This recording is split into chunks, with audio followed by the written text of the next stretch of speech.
Hello everyone, welcome back to my channel. I hope you all are doing well and you are also preparing pretty well for your upcoming examination, that is ICMR. So this is the next part of the crash course running by the bio.com. So in this video I will discuss some important PYQs, and as per PYQs some new question will be discussed. So stay tuned, and if you like my efforts you can hit the like button and do subscribe my channel for more such video. And also I will request कि आप पूरा video last तक देखिए because I have compiled so many important question. So if you will miss it in between, so आप वो questions को भी ultimately miss कर देंगे. So the first question is the pH of gastric acid, that is the hydrochloric acid, in the human stomach lumen can be as low as 1.5.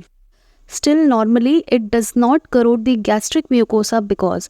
So simply in the question it is asked that the gastric acid, that is the gastric secretion, contains hydrochloric acid as one of its major component. So why it do not corrode the gastric mucosa layer despite having a low pH, acidic pH of about 1.5, that is highly acidic. So why it did not corrode the gastric mucosa?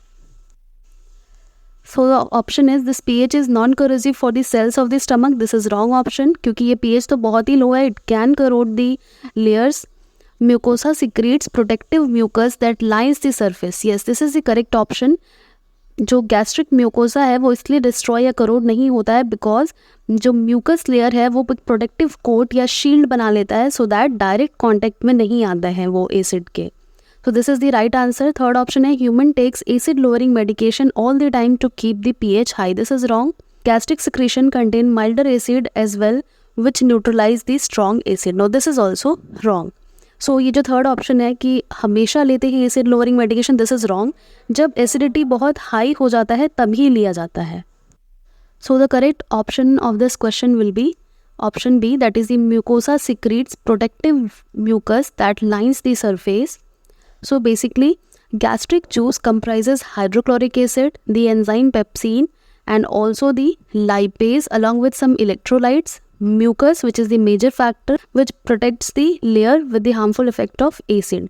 So basically हमारा जो food है वो हमारे salivary gland से जो secretions निकलते हैं उनके digestion के बाद हमारे stomach में जाता है, and stomach में हमारे gastric juices होते हैं जिनके components यहाँ mentioned है, that is hydrochloric acid, pepsin, lipase and also the various electrolytes along with the mucus layer. So यहाँ पे फंक्शन भी मैंशनड है. पेप्सिन क्या करेगा, it will convert the protein into peptides, and lipase क्या करेगा, it will digest the fat, and hydrochloric acid will kill the microorganism, and also it will provide the right pH for the activity of the enzyme pepsin. And mucus क्या करेगा, एक protective sheet बना देगा, layer बना देगा ताकि वो destroy ना हो पाए, करोड ना हो पाए एसिड से. Now the second question is which of the following microbe helps termite to digest the cellulose? So the options are Fibrobacter succinogene, Ruminococcus flavifaciens, Trichonympha campanula, or Pseudomonas putida. So the right answer for this question is, that is the microbe which helps to digest cellulose by the termites is the Trichonympha campanula. So basically जो Trichonympha है it is a symbiotic flagellate of many species of termites end of the wood feeding insects. यानी कि जो Trichonympha है वो क्या है, एक सिम्बायोटिक फ्लैजिलेट है जो कि गट में प्रेजेंट रहता है. किसके गट में प्रेजेंट रहता है, टर्माइट के, so that they are capable of digesting the cellulose. Trichonympha है वो क्या है, it is a genus of single celled anaerobic parabasalids. ये एक फ्लैजिलेट है of the order Hypermastigia that is found exclusively in the hind gut of lower termites and wood roaches. So basically ये जो एक unicellular organism है that harbors up to over 10,000 flagella on its surface which serves to propel it through the viscous environment of the host hind gut. यानी कि देखिए इसके structure में it has numerous flagella, यानी कि over 10,000 flagella होता है ताकि ये अच्छे से motility यानी viscous environment जो होता है hind gut में जिसके भी ये रह रहे हैं टर्माइट्स के, so the flagella will serve to propel that, यानी कि मूवमेंट प्रोवाइड करेगा, मोटिलिटी प्रोवाइड करेगा. सो देयरफॉर इसका करेक्ट आंसर क्या है, Trichonympha campanula. Now question number third. So third question is digestion is not a function of which of the following, biotin, pepsin, rennin, none of the above. So biotin जो है, biotin B7 vitamin को बोला जाता है. It is a vitamin which is found in food like eggs, milk and bananas. So it is not involved in the digestion, as well as pepsin, ranine, all these are involved in the digestion. So therefore correct answer will be option 1, biotin, which is not responsible for the digestion. यानी biotin जो है वो digestion में involve नहीं है. It is in vitamin and particularly vitamin B7. Now one more important question. It has been demonstrated by the scientists that certain wines such as red wine possess health benefit because they contain antioxidants which work in the body as free radical scavenger and slow the oxidation of other molecules by capturing the free radical. Which among the following is the most common antioxidant found in red wine? So इतना जो लंबा चौड़ा question दिया है, last का line अगर आप पढ़ते तो भी आपको पता चल जाता. क्वेश्चन में ये पूछा गया है कि सबसे कॉमन एंटीऑक्सीडेंट कौन सा होता है रेड वाइन में that is responsible for capturing the free radicals. So antioxidant का काम ही यही होता है कि they capture the free radicals. So इनमें से कौन सा है? Catechin, tetrodotoxin, polyphenol, tocopherol. So it is the polyphenol which is the very common antioxidant found in the red wines. So antioxidant in red wine known as the polyphenol which helps to protect the lining of the blood vessels in the heart. और सबसे common जो polyphenol है उसकी बात करें तो it is the resveratrol, RESVERATROL.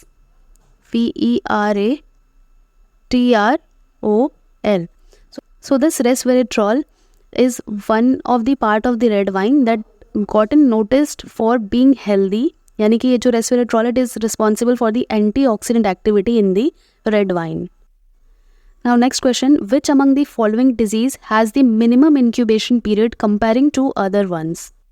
यानी out of the diseases given that smallpox, influenza, measles, mumps, इनमें से सबसे minimum incubation period किसका रहता है? So it is the influenza, and apart from the influenza, the smallpox, measles, mumps all have incubation period of about 6 to 15 days. Only influenza has about 1 to 2 days of incubation period. यानी कि बाकी जितने भी हैं उनका ज़्यादा होता है इन्फ्लुएंजा से. So therefore correct answer is influenza. Now next question, taxonomically which among the following is closest to the sea corals? Sea lettuce, sea horse, sea anemone, sea urchin. So the correct answer is sea anemone because the sea corals are cnidarians as well as the sea anemones. So as cnidarians, sea anemones are closely related to the tube dwelling, that is the sea anemones and hydra. So the right answer for this question is यानी जो sea corals है that are closely related to the sea anemone. Now one more question, root hair in plants are produced from which of the following? Cortex, pericycle, epidermis, endodermis. So जो root hair है it is derived from the epidermis. So the right answer for this question is epidermis. Now one more diagrammatic question, this is a PYQ यानी ICMR के 2023 के paper का ये question है. देखिए इसमें इमेज दिया है and so many image questions are asked in the ICMR examination. Now the question is, a caricature is shown below the three-headed dog and a symbol. This shows danger of which of the following? यानी यहाँ पे ये जो dog है उसके पास में एक symbol दिख रहा है, वो किस चीज़ का सिंबल है, यानी वो क्या शो कर रहा है? So is it radiation, drugs of abuse, global warming, war? So ये जो 3 वेजेस वाला जो सिंबल दिख रहा है, so basically it is a symbol of radiation. यानी राइट आंसर क्या होगा? रेडिएशन. इस टाइप का अगर सिंबल आपको कहीं भी दिखता है इट मीन्स कि it is showing that radiation. So अगर रेडिएशन का पूछा है तो इट माइट बी पॉसिबल कि अदर साइंटिफिक साइंस भी पूछा जाए. So see it might be possible कि अलग अलग जो सिंबल्स हैं वो भी पूछ लिया जाए. सो यहाँ पे देखिए रेडियो एक्टिव का कैसा है, 3 वेजेस लाइक है, यानी ये ऐसा विंडमिल टाइप का आप याद रख सकते हैं. This is for radio active यानी कि रेडिएशंस एमिट करने वाला सब्सटेंस शो करता है. नाउ बायोहैजार्ड किसे बोला जाएगा? इस टाइप के 3 सर्कल्स जो होंगे एक दूसरे से कनेक्टेड होंगे, पूरी तरह से सर्कल नहीं है, ये आर्क, ये ऐसा सी टाइप का स्ट्रक्चर है. एंड इसके अलावा अगर आपको ऐसा स्कल दिख रहा है with a danger sign that is for the poison. And अगर आपको सर्कल दिख रहा है और फ्लेमेबल थोड़ा सा दिख रहा है तो it is for oxidising. And इस टाइप का एक्सक्लेमेशन शो करता है जनरल डेंजर. एंड इस टाइप का ये तो दिख ही रहा है कि ये एक्सप्लोजिव है कुछ, तो ये एक्सप्लोजिव शो करता है. एंड इसके बगल वाला अगर सिर्फ फ्लेम है तो that is for flammable. And उसके बगल वाला जो दिख रहा है वो इलेक्ट्रिकल हजार्ड का सिंबल है। तो आपको ये सारे ही लर्न करने होंगे, मेमोराइज करने होंगे, because this can be asked in the ICMR। के अलावा आपको कुछ सिंबल्स ऐसे भी देखने को मिल सकते हैं, यानी एक सिर्फ क्रॉस का symbol, so that represents the harmful. And उसके अलावा ये तो मैंने बता ही दिया एक्सप्लोजिव, एंड उसके बगल में है कोरोसिव, यानी हैंड का सिंबल दिखे और टेस्ट ट्यूब से कुछ केमिकल ऐसे लीक होता हुआ दिखे, so that is for the corrosive nature of the chemical. And उसके बगल में दिख रहा है danger for the environment. And ये फ्लेमेबल तो अगेन मैंने बता दिया है। ये वाला जो था टॉक्सिक या डेंजर का, जो हमने इस स्लाइड में भी देखा था, it represents the poison, toxic. And उसके बगल में ऑक्सीडाइजिंग। सो ये वाला हर जगह देखने को मिलता है, कोरोसिव वाला, so this is important, you can remember it. Now next question, the statistical term to represent the most frequently selling commodity of a shop. So in basic terms mode पूछा गया है आपको, so the right answer is mode. Because most frequently selling commodity, यानी suppose कि shop में 5 articles है, 1 2 3 4 and 5, and जो third जो आर्टिकल है या जो थर्ड सब्सटेंस है वो बहुत ज़्यादा सेल हुआ है। इट मीन्स कि जो थर्ड आर्टिकल है वो बहुत ज़्यादा रिपीटेटिव टाइम्स सेल हुआ है, so that is the mode. कि मोड का मतलब ये होता है कि the most frequent number in a data set. So this is the concept of a mode. मैंने ऑलरेडी बायोस्टैटिस्टिक पे वीडियो डाला है, because I have already mention कि ICMR एग्जामिनेशन में बायोस्टैटिस्टिक का पोर्शन पूछा जाता है। So still you have not watch that video, I will tag the video in this video also, so go and watch that, because बहुत basic चीज़ें पूछी जाती हैं बायोस्टैटिस्टिक से। आपको 3 से 4 क्वेश्चन स्टैटिस्टिक से रिलेटेड देखने को मिल सकते हैं, जनरल, वो भी स्टैटिस्टिक, ऐसा नहीं कि आपको बहुत ज़्यादा कैलकुलेशन करना है, जनरल कॉन्सेप्ट पे बेस। जैसे कि ये मोड वाला क्वेश्चन था, आपको पता होना चाहिए कि मोड जो है मोस्ट फ्रिक्वेंटली अकरिंग नंबर होता है एक डेटा सेट में। So the right answer for this question is mode. Now next question, all of the following are example of gram negative bacilli except, यानी इनमें से कौन सा ग्राम नेगेटिव नहीं है आपको बताना है। So the options are Enterococcus faecalis, E coli, Klebsiella pneumoniae and Proteus mirabilis. So ये जो तीनों हैं, that is E coli, K pneumoniae and Proteus mirabilis, ये जो तीनों ही हैं वो ग्राम नेगेटिव बैक्टीरिया हैं। Only the Enterococcus faecalis is the gram positive bacteria. So odd one out, यानी कौन सा ऑप्शन करेक्ट हो जाएगा, Enterococcus faecalis which is a gram positive bacteria.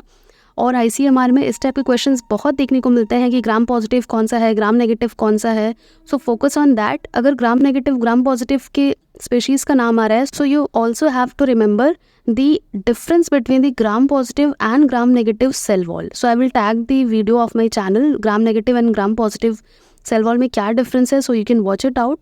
So this is all for today. Thank you so much for watching, and you can comment what kind of video you want from the channel.